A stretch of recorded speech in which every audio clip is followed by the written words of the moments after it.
tous et à toutes et bienvenue sur Narlex in Game. On se retrouve aujourd'hui pour un nouvel épisode de Thronebreaker. Et on continue cette magnifique histoire. Là faut que je fasse le tour en plus. Ah, il y a quoi ici? Si tu as ouvert le tableau, d'accord, c'est bon. Oh, ok. Ok. C'est où ça? Je regarde sur la map quand même. Une espèce de cercle comme ça. Ah, ça pourrait être là. Ouais. On va y aller. On va y aller. Bon, que se passe-t-il ici? Meave now witnessed a sorry sight. A mass funeral for miners killed due to a tragic convergence of events. Their lead caskets lay upon the snow, wreaths of hop cones laid upon them in turn. The mourners waited for the diggers to finish. The digging was tough, for the ground was frozen. As the crunch and thud of picks and shovels continued, the dead miner's foreman scrambled onto a boulder to make a speech. Angry shouts and loud booing stopped him. You knew it! You knew they'd smell vapors, but you ordered them to keep digging till it blew up in their faces! Make the daily quota whatever the cost, eh? You've blood on your mitts, whore son! A mourner then picked up a chunk of frozen ground and threw it at the foreman. Blood spurted from the gash that appeared on his forehead. The first dirt chunk was followed by another, then by a rock, a brick. Meave realized that if she did not intervene, the foreman stood to be stoned to death.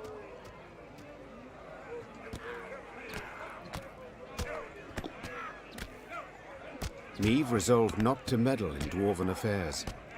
She did not know what Mahakam's laws would make of the situation, nor was it certain the accusations against the foreman were true.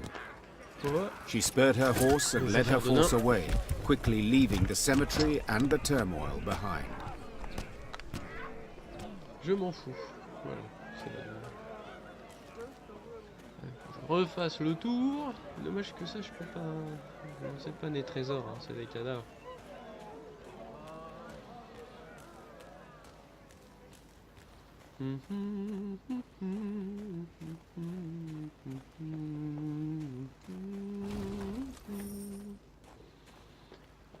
The Lyrians ascended the highest section of the Mahakam range. Snow crunched under their boots, cold air stung their lungs, and the wind snapped at their cloaks. Meave wiped sweat from her brow and turned to Reynard. There! By the rocks! We shall... The rest of her words were drowned out by a powerful blast. The entire mountain rumbled with a low, vibrating roar. The sound grew louder, echoing off the rocks, splitting their ears. The Lyrians looked around, disoriented. Few heard Gabor's warning. Dinna just stand there! Get behind the rock! Quick! Hurry! Meave followed the dwarf's gaze and cried out in terror. The snow stuck to the mountainside had started to slide down the slope, sending up mists of icy dust. Before she could react, the white torrent knocked her to her knees, crushing her and smothering her into the ground. All she felt after that was all-encompassing cold and fear. Meave survived. The dwarves who ran to the Lyrians' rescue dug her out of the snow in time. Some of her soldiers were not so lucky. The Queen looked at their bodies, blue, frozen. Next to them lay dead horses, demolished wagons. The losses were enormous. Meave wiped her cheek. Her tears burned her frozen skin. Gabor spoke a while with the leader of the Mahakam Guard Patrol that had come to their rescue. His face was dour. Fais chier. What? What have you learned? I tell you all in good time. First, you need a warm drink, good victuals. No, Gabor. I need to find out what in blazes happened here. Well, it was an avalanche. Of course it was an avalanche. I'm no fool. But what caused it? What was that noise? Signal horns. Ours. So you brought this snow down on us? Well, aye, but, unawares. Explain, in brief. See, we clean our mount regularly. The way men folk shovel snow off the roofs. Otherwise, the whole shebang would come tumbling down on our heads. When snow's gathered deep enough, we blast our horns to cause a controlled avalanche. Then we need to, sweep up a wee bit and the road's safe. All well and good, but why did you decide to clean up right as I was passing through? Wondering that myself. Schedule says next cleaning should have been a week from now. But someone asked the route to be cleared earlier. C'est mauvais ça. Who? Maeve, I'll tell you. But first, promise you'll... Who? Hey. Owain ep Clenvok, the Nilfgaardian emissary. Must have found out you'd be going through. The bastard. Reynard! Reynard! Wait! Wait! I understand you're a wee bit upset, you've every right. But you'll never prove Owain meant you harm. The sly... I've no such scruples. I'll find him and kill him. And then? How'd you tell that tale to Bruva? Maeve, you're justly torped, but for the love, just this once, let it go. Or you'll leave Mahakam with me a scrap to show for it. Moments later, scouts reported Owain was camped to the north of the accident site. Maeve had to decide... Eh ben...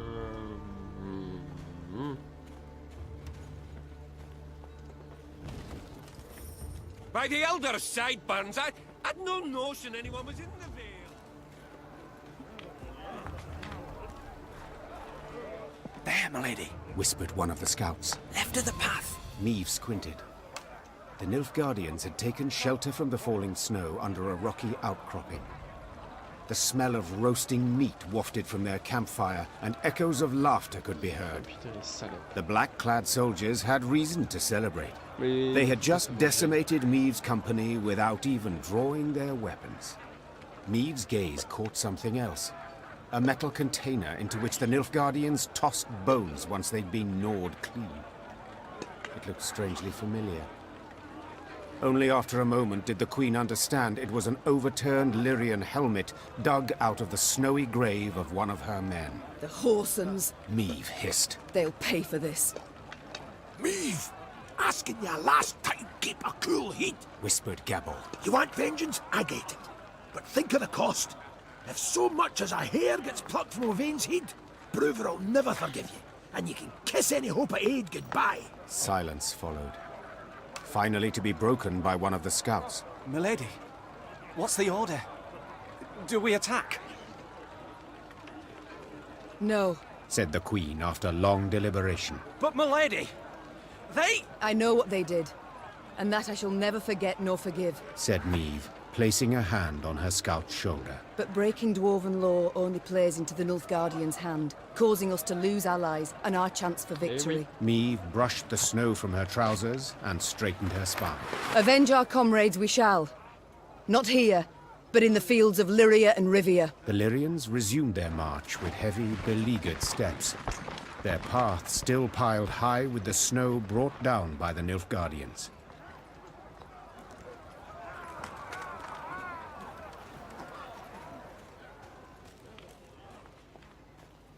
Du coup, niveau moral, ça va. À zéro, quoi. Tout simplement. While passing the mining settlement of Kolstock, Maeve heard the sounds of battle. Hey-ho! Into the fray, lads! Expecting she would see monsters swarming dwarves, the Queen set off at a gallop to the rescue. Her braid blew about in the wind like a banner, showing her men in which direction to attack. The dwarves she saw, however, were not engaged in a battle against Shaelmars and Barbigazes. No, they were going at one another. Luckily, no weapons had yet been drawn, but given the dwarves have hands the size of bread loaves, this did not necessarily mean there would be no deaths. Oi, lads! Roared Gabor Zigrin. What's this foolishness? Calm the hell down, damn it! Gabor's intervention proved successful. The dwarves limited themselves to verbal jousting. Maeve, who was no stranger to barrack room talk, nonetheless turned crimson at the dwarves' cursing. Piecing together the obscenities, Maeve concluded they were debating an old quarrel about the height of a certain mountain, or rather of the twin peaks atop it. One of them lay in the territory of Clan Dahlberg, while the other in the Hoogsland. Putain, j'y crois pas. Each family felt their peak was the highest, all measurements indicating the contrary being total fabrications. Queen? Started Gabor, nervously chewing his moustache. They're asking if you, as yin impartial and a fair-minded wench to boot, wouldn't you wish to settle their Egypt squabble once and for all? Maeve knew well that this type of age-old quarrel could easily end in bloodshed, so she resolved to help. Representatives of the two clans gave her a strange mechanism she was to use to measure elevation.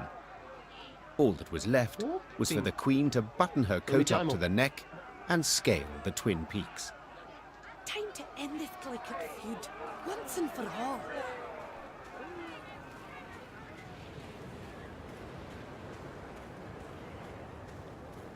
When she and her force had travelled half the way to the first, she heard a long roar that made snow shelves detach and descend. Without waiting for her scouts to return with reports, Maeve drew her Petit sword. combat encore? Encore, je crois qu'il y a aussi. Non, pas encore. Bataille écourtée. Ok, c'est juste ça. Un monstre à détruire. De tout mettre dans la gueule. Alors... Ouh, j'ai mal. Du feu, du feu, du feu. J'aime le feu. Ouais, ok. Ah, carrément. Salopio. Left, right, left, right. Parce qu'il fait froid, c'est pour ça. Eyes up, lads! They're flying straight for us!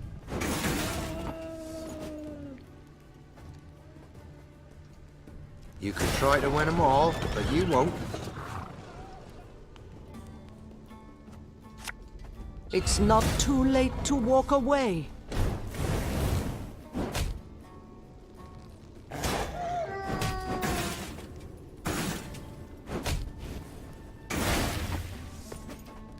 Salopio.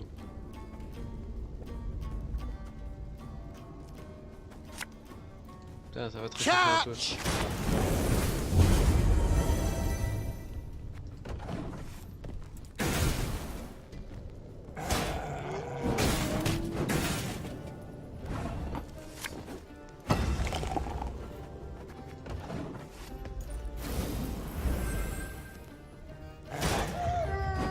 Eh, c'est des meutes de loot partout là.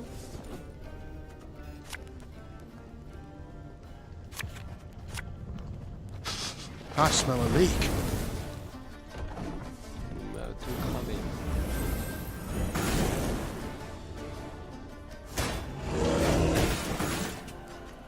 Ça fait mal. Ça fait chouet mal.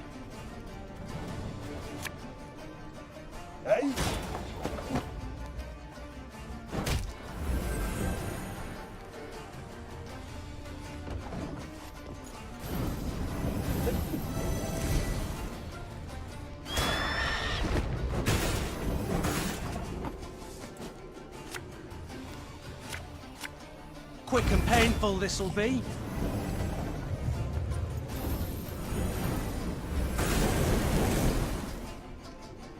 Normalement c'est la win. Là-dessus je me fais aucun de soucis. What you looking at?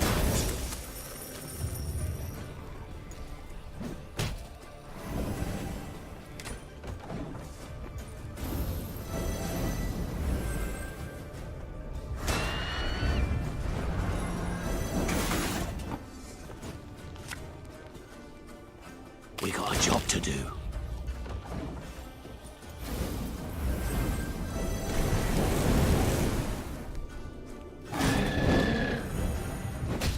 Voilà.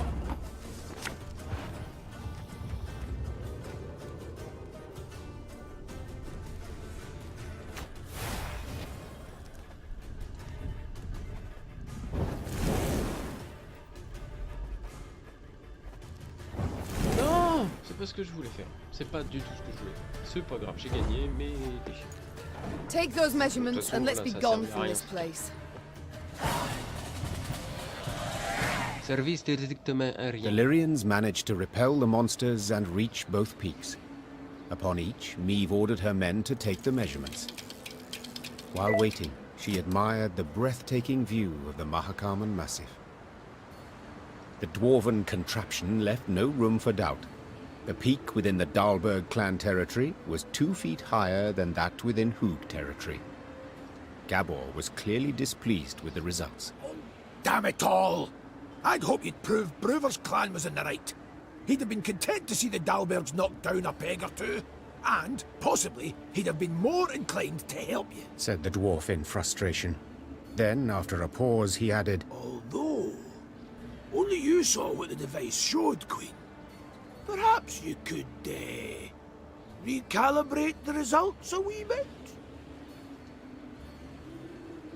Alas, no matter the result I give, half the dwarves will be displeased. said the Queen, after considering. Thus, if we err in taking the measurements, no great harm will be done, and the benefit to us could be significant. Gabor just nodded in agreement. The Queen issued the relevant orders and took the 4 in the march down the mountainside. Allez, et puis moi j'ai un trésor à récupérer normalement ici.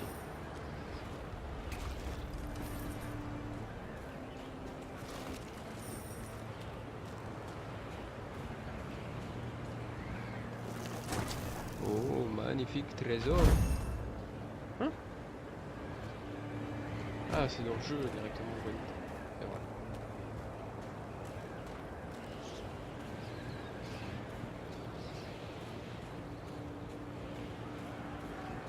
The dwarves of both clans had been waiting with bated breath for the expedition's return and report. As soon as Meve announced the results, the Hoogs rolled barrels of beer out into the square and began to celebrate. Mais c'est beau ça, c'est beau, c'est magnifique, c'est doux, c'est... For frostbite, you'd best avail yourself of some onion juice. Le jus d'oignon. Oh. As Meve neared Langbridge, she ordered her bugler to announce her arrival, then retired to her tent to freshen up. I do not seem to recall summoning you. In that case, I must tell you to fret not. Nothing wrong with your memory. I've come with no agenda. Spontaneously, call it, to chat. Then I propose you leave. Just as spontaneously, call it. I must don fresh clothes. I'm to see the Elder soon, and I'd prefer to not smell of horse sweat. Doubt it'd make much difference to him. And be assured, I know what I speak of. When last we met, I found myself standing downwind of him. A pungent experience.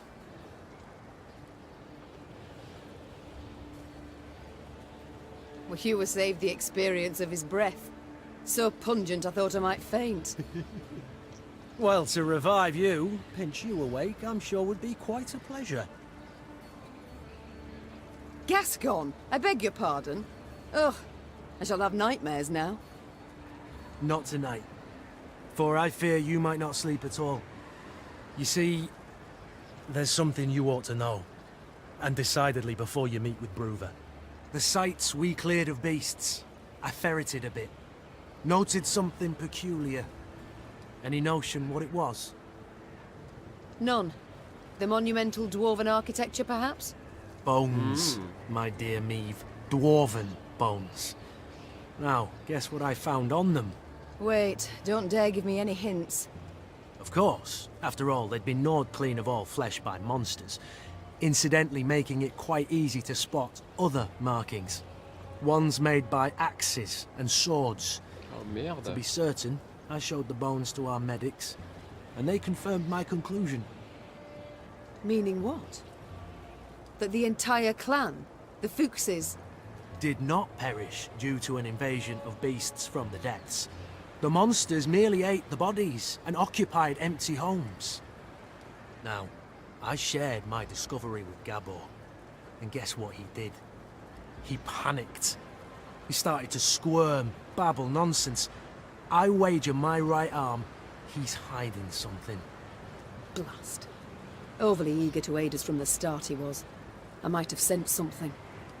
I shall have him summoned at once. And I thank you, Gascon. I won't forget this. Minutes later, Gabor stood before the Queen. At first, he tried to mislead her with evasive answers, but as her pointed questions demolished one clumsy excuse after another, he had to give in. Oi. As King Desmond said after a hefty squirt in his hose, we can't sweep this under the rug. If you think I welcome jests in this moment, you err. My fingers itch to summon the hangman. Oh. Right. So... 'Tis true. I misled you. On our clan elder's orders, supposed to make sure you destroyed Burr's Rump and Davor's Abyss thoroughly enough to leave nae a trace. What? Why? What did they wish to hide? They was home to the Fuchses, our mortal enemies. They'd been a-boiling our heinies for ages, thumbing their noses, taking what they want when they want, and the Elder-in-Chief didna gie a ploughing whit. So to stop them, our clan, we did the unpardonable. Gods. So you were responsible for the deaths of all those dwarves? Me? I didn't raise a finger, tried to stop them in fact.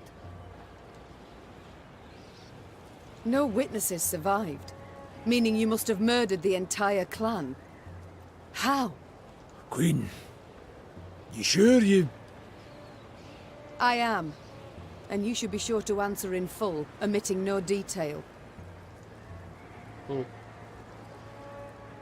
A few years back, we got pummeled by a horrendous winter.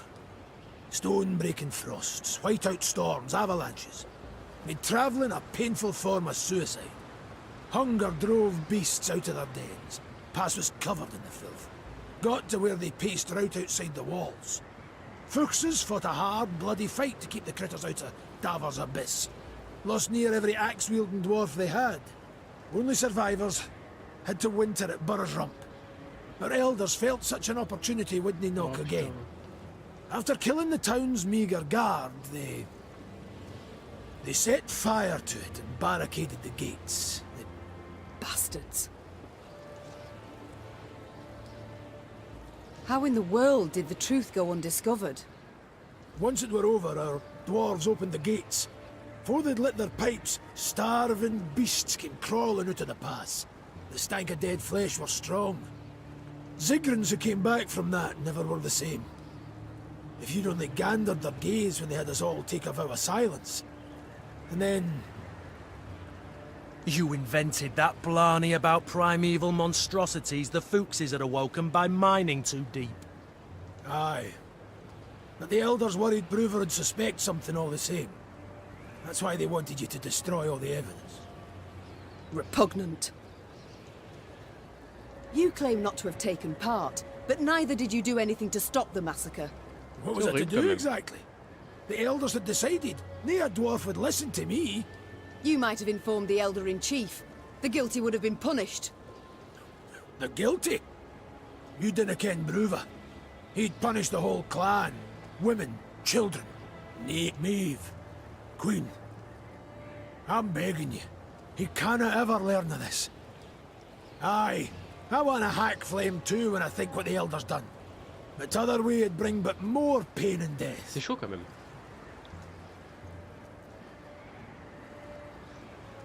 I need to consider what's right. Meanwhile, Gascon, make sure Gabor remains our guest. Of course. I'll let you know if he so much as rolls his eyes towards an escape route. Magnifique. Bah écoutez, on va se laisser là parce que bon, là c'est quête principale, je sais pas combien de temps, hein, ça tombe à durer assez longtemps. Donc, n'oubliez pas de mettre un j'aime, mais aussi de vous abonner pour continuer à suivre ces aventures. Et on se dit à la prochaine. Bye bye.